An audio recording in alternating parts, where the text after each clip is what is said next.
let every nation know, whether it wishes us well or ill, that we shall pay any price, bear any burden, meet any hardship, support any friend, oppose any foe, to assure the survival and the success of liberty.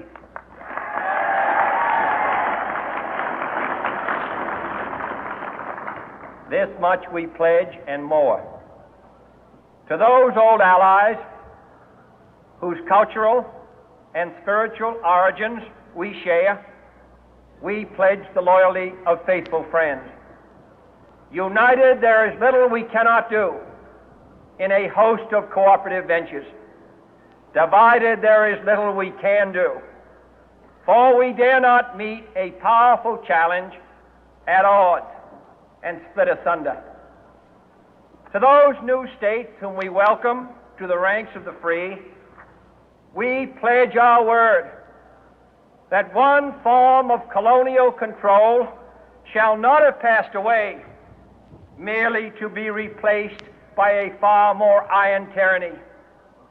We shall not always expect to find them supporting our view, but we shall always hope to find them strongly supporting their own freedom, and to remember that in the past, those who foolishly sought power by riding the back of the tiger ended up inside.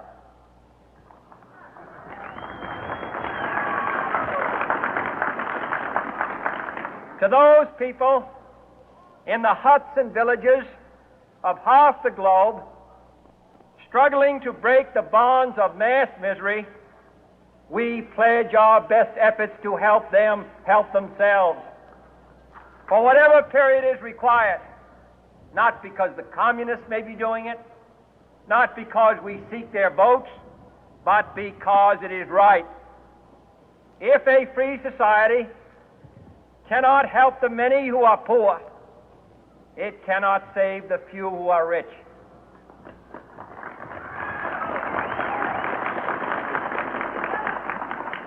To our sister republics south of our border, we offer a special pledge to convert our good words into good deeds, in a new alliance for progress, to assist free men and free governments in casting off the chains of poverty. But this peaceful revolution of hope cannot become the prey of hostile powers. Let all our neighbors know that we shall join with them to oppose aggression or subversion anywhere in the Americas.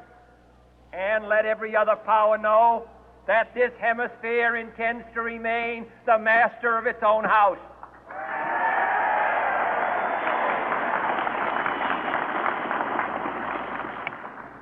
To that World Assembly of Sovereign States, the United Nations, our last best hope, in an age where the instruments of war have far outpaced the instruments of peace, we renew our pledge of support to prevent it from becoming merely a forum for invective, to strengthen its shield of the new and the weak, and to enlarge the area in which its writ may run. Finally, to those nations who would make themselves our adversary, we offer not a pledge, but a request that both sides begin anew the quest for peace. Before the dark powers of destruction, unleashed by science, engulf all humanity in planned or accidental self-destruction, we dare not tempt them with weakness, for only when our arms are sufficient beyond doubt can we be certain beyond doubt that they will never be employed. But neither can two great and powerful groups of nations take comfort from our present course, both sides overburdened by the cost of modern weapons, both rightly alarmed by the steady spread of the deadly atom, yet both racing to alter that uncertain balance of terror that stays the hand of mankind's final war.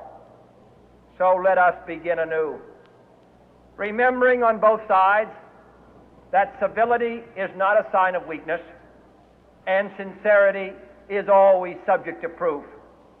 Let us never negotiate out of fear, but let us never fear to negotiate.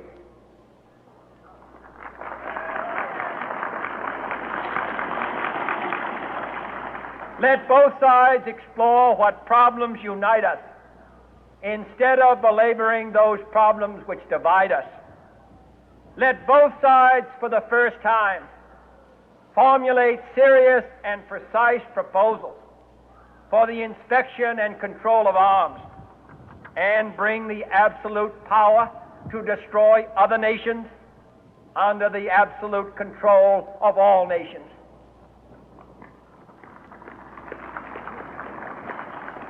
Let both sides seek to invoke the wonders of science instead of its terrors.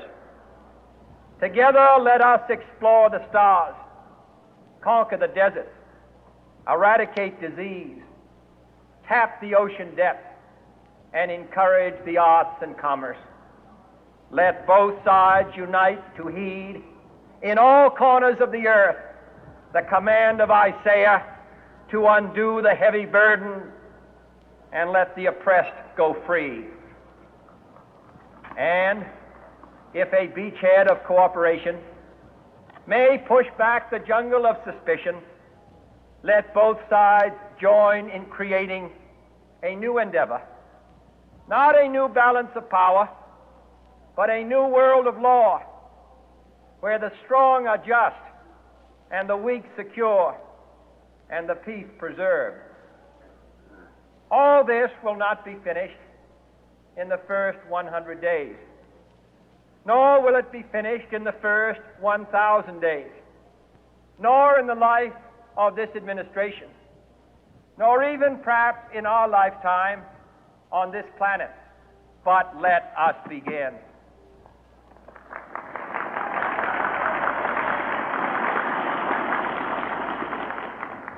In your hands, my fellow citizens, more than mine, will rest the final success or failure of our course. Since this country was founded, each generation of Americans has been summoned to give testimony to its national loyalty. The graves of young Americans who answered the call to service surround the globe. Now the trumpet summons us again, not as a call to bear arms, though arms we need, not as a call to battle, though in battle we are, but a call to bear the burden of a long twilight struggle, year in and year out, rejoicing in hope, patient in tribulation, a struggle against the common enemies of man, tyranny, poverty, disease, and war itself. Can we forge against these enemies a grand and global alliance, north and south, east and west, that can assure a more fruitful life for all mankind? Will you join in that historic effort?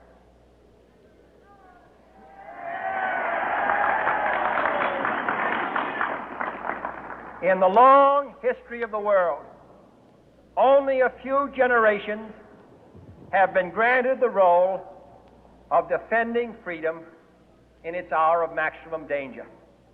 I do not shrink from this responsibility. I welcome it.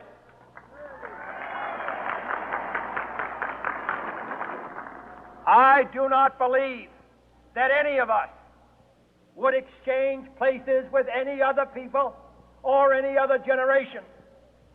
The energy, the faith, the devotion which we bring to this endeavor will light our country and all who serve it.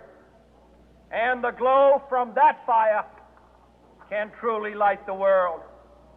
And so, my fellow Americans, ask not what your country can do for you, ask what you can do for your country.